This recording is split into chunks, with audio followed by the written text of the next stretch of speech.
Okay, so yan, hi everyone. Welcome to our vlog again, and this vlog is we're going to do unboxing, okay? We're going to do unboxing, pero yung unboxing natin, it's not like clothing or something like that. So yan, sa mga hindi nakakaalam, kakabalik ko lang dito from Philippines. So umuwi ako ng Pilipinas and I stayed there for like 1 month. And now I'm going to show you what is inside my suitcase from Philippines coming back here in America. So yan, I have my suitcase here. I already opened this yesterday because I get something from here to send to my friend. So yeah, this is not full anymore because I have something that I have to send somewhere. So ayun na, mag-unboxing tayo at tingnan nyo kung ano yung mga dinadala ko from Philippines palipa dito sa Amerika. Open siya. So ayan. This one clothes. So ayan din, nilagyan ko lang talaga siya. Ito talaga yung galing sa Philippines na ano, nilagyan ko siya ng mga ganito sa top para hindi masyadong halata na pagkain pala siya. Sa mga nagsasabi na bawal daw magdala ng mga chocolate from abroad going back to Philippines, well, I don't think it's true. Kasi pag uwi ko doon, may mga chocolate naman akong dala. Hindi naman siya kinonfiscate. Maybe meron lang talagang mga ibang country na hindi sila pinapayagan na magdala. Maybe like that. Pero dito galing sa Amerika, wala naman, never naman ako nagkakaroon ng problema. Basta ilagay mo lang lahat ng dala mo sa check-in luggage mo. Huwag mo siyang i-hand carry. Dapat yung i-hand carry nyo mga clothes lang. Huwag kayong magdala ng anything sa hand carry ng mga consumable thing. So yan, the first part. Ayan, first case. Ito siya. Bourbon. Ayan kasi, ang kwento nitong bourbon kasi, dati gusto ko talagang kumakain ng bourbon. Kaso lang, ang hirap dito kasi meron sa sa Walmart, merong Milo, merong Nido, pero wala akong nakitang bourbon. So, nung pag-uwi ko sa Pilipinas, sabi ko kahit isang pack lang, sabi ko, magdala ako ng bourbon. So, ayan, meron akong bourbon. And, meron din ako ditong Cheese It. Ewan ko, wala akong nakitang mga ganito dito. Nakita ko to siya sa meron siya sa WeUp. Kasi nag-ano din ako sa We dati. Kaso lang mahal. Yung ibang tsaka sa mga Asian, online, shopping, meron siya ganito, mahal siya. So, ayan, meron akong different, different flavor ng Cheese It. Ayan. Ayan siya, favorite ko to siya. Ayan, so I have a Cheese It. Ewan ko kung may mga kumakain ng ganito din siya. So, this is a cheese flavor, and this one, cheese and ham flavor. Ayan. Ito yung ating mga chichirya galing sa Pilipinas. And the next one is, I have here the Oishi or the prawn crackers. Ayan. Binitbit ko talaga ito galing sa Pilipinas kasi one of my favorite pulutan. O, diba? Pulutan namin ito dati when I was like in college. When we are drinking, we bought this one and we make it like a pulutan. Then, ayan, another Cheese It. Ayan, marami kong Cheese It. And also, I have magic syrup. Although, meron din naman talagang magic syrup dito sa America, especially sa mga Asian store. Meron siyang mga magic syrup. Kaso lang, medyo mahal. Tapos, naisip ko na sa Pilipinas na naman ako. So, why not, diba? Magdala. So, ayan, nagdala ako ng magic syrup. Kunti lang naman dinala ko. Hindi naman masyadong marami. Kasi I'm planning to fly back again soon. So, hopefully soon. So, ayan. Pang enough lang siya talaga na maubos siya before ako babalik ng Pilipinas. Diba? Nakatan siya. And, ayan. Meron din ako dito, sinigang sa gabi. Ewan ko ba, lagi ako pumupunta sa mga Asian store dito. Tapos, naghahanap ako ng sinigang mix. Meron silang mga sinigang mix. Kaso lang, siya, yung hipon. Bihira lang talaga ako nakakakita ng, sinigang mix sa gabi. Tapos, favorite ko kasi, pag nagsisinigang ng, ng pork, yung sinigang mix sa gabi. Kasi medyo malapot siya. So, yun yung, gusto ko. So, ayan. Bumili ako ng ilang, lang din. Enough lang dito. Hanggang sa makabalik ako sa Pilipinas ulit. Ayan. And this one, I have the hupya. Kinainan ko na to, pinatikim ko yung asawa ko nito. Nasasarapan din siya. Meron din namang hupya dito sa mga Asian, Asian store. Pero iba talaga yung hupya ng Pilipinas. Ayan siya. And another one, this is a gundol hupya. Hupya din siya, pero iba siya. Ayan. So, tinatanong ako sa immigration, lagi nilang tinatanong kung meron ba daw akong mga dinadalang mga food, ganito, ganon. Kasi dapat, mo yan siya dun i-declare. Hindi ako nagde-declare ng food. Kasi yung chinecheck naman nila kasi, na i-declare mo na food, yung sa hand carry. Yung hand carry ko lahat damit. So, lahat ng, chinecheck-in ko lahat ng, mga food. So, hindi ako nag-declare. And the next one, I have here, Argentina. Nilutuan ko na to ng isa kasi, pinatikim ko sa asawa ko. So, ayan, I have Argentina, and I have a beef loop, and I have San Marino. Favorite ko tong San Marino. Minsan kasi, pag breakfast, kinakain ko lang to siya alone. Ito lang siya sa another meat loop. I have here. Hindi ako nagdala ng marami talaga kasi mga dilata kasi, mabigat siya sa sa suitcase, mabigat siya sa bag.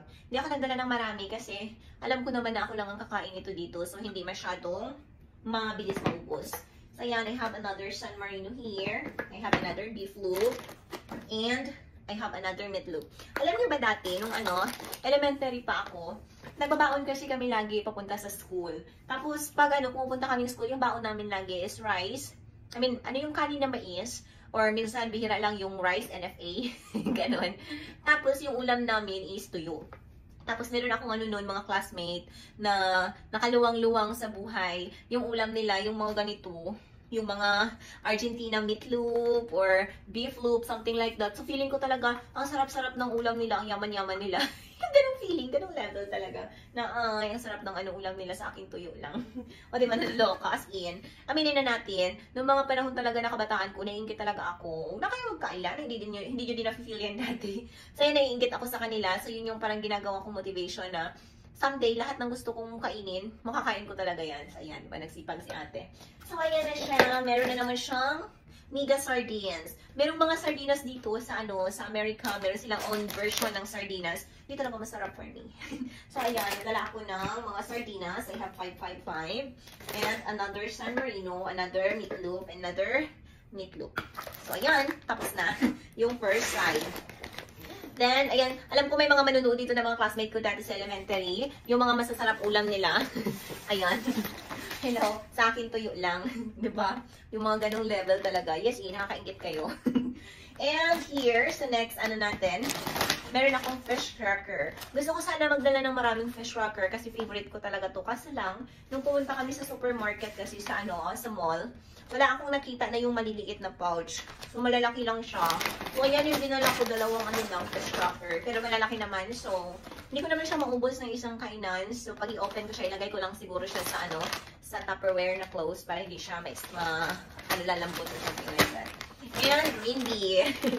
The last night, hindi ko na talaga, sabi ko, hindi ko talaga i-open yung suitcase ko kasi sabi ko mag-unboxing ako, sabi ko ganun.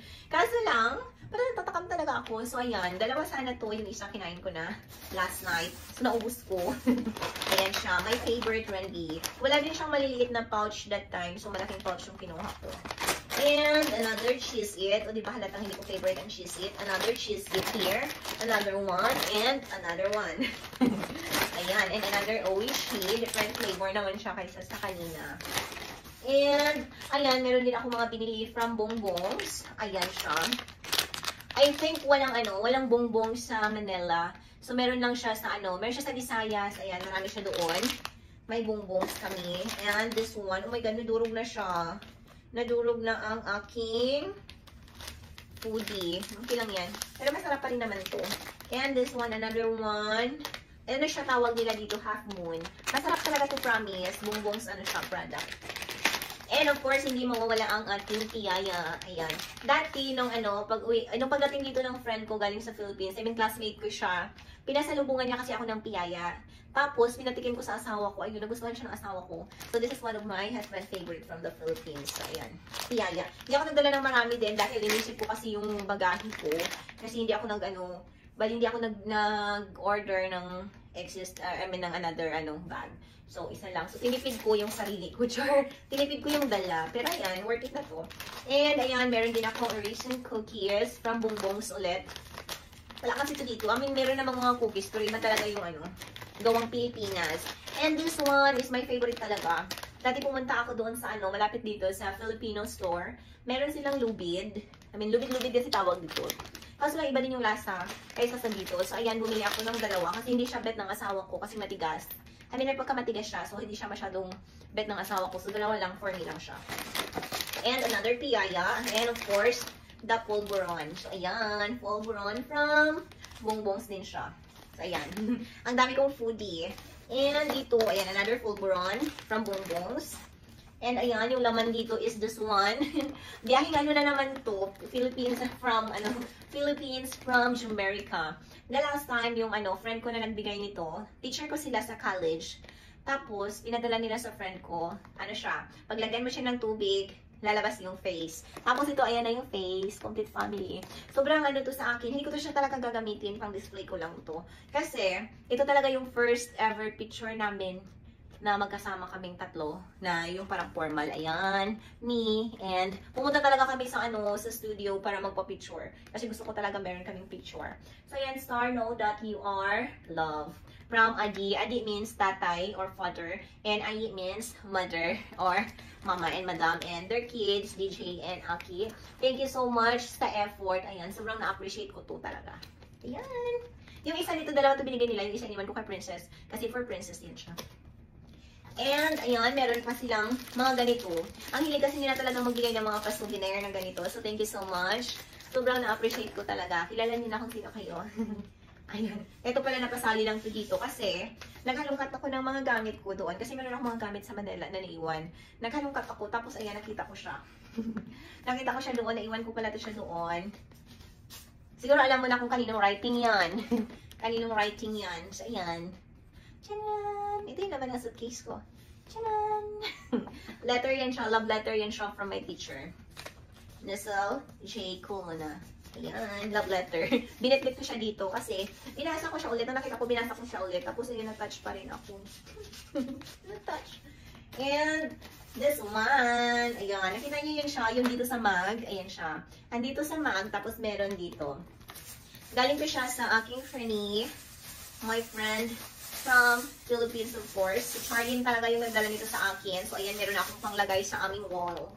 Ayan siya. Bala ko siya i-cover kasi, di ba? Ayan, feeling ko na UUP siya. So, bibili ako ng plastic cover para i-cover ko siya, parang i-laminate, something like that.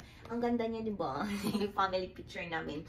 So, ayan, galing yan siya doon sa Rojas City from Colors Digital Printing. Ayan, shout out sa inyo. Ganda ng gawa nyo. Ayan siya. Thank you so much. I have a family picture now. Tadaan! O, di ba? Yung pagkatapos namin nagpa-picture, plano ko pa lang talaga magpaganito. Yung pinaplano ko pa, ginagawa na nila. Ganun sila high-tech yung utak, magbasa ng utak. Diba? So, ayan, thank you so much. Really love you guys. And, of course, meron pa akong isa dito. Char. Ayan, sobra talaga nila akong sobra nila akong minahal. Di ko na alam kung paano ko susuklian. Char. Ayan siya. Diba? Ang ganda. It's, siya, tawag dyan, personalized bag.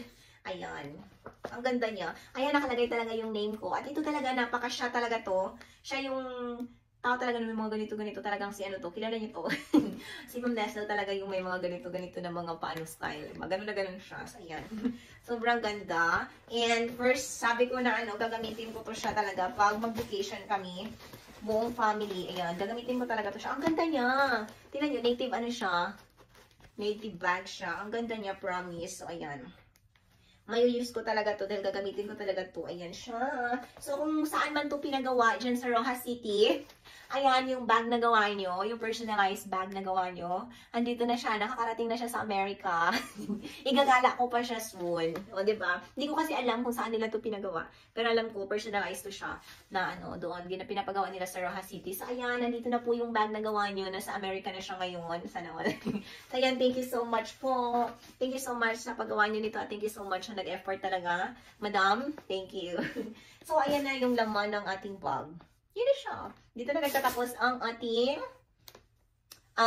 unboxing. So, ayan. Ito yung ating mga hoodie. Ayan siya. Mga pagkain lang talaga lahat. So, thank you so much everyone for watching. Sana nag-enjoy kayo sa ating unboxing. O, diba? Yung galing ako dito, dala-dala ko mga chocolate. Yung pag-uwi ko mga ganito yung dala ko.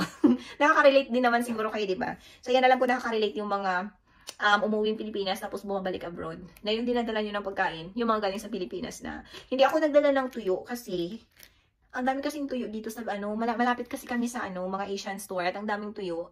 Tapos ako lang din naman yung kumakain. So pag bumibili ako, matagalan na siyang maubos. So, hindi ako nagdala ng tuyo.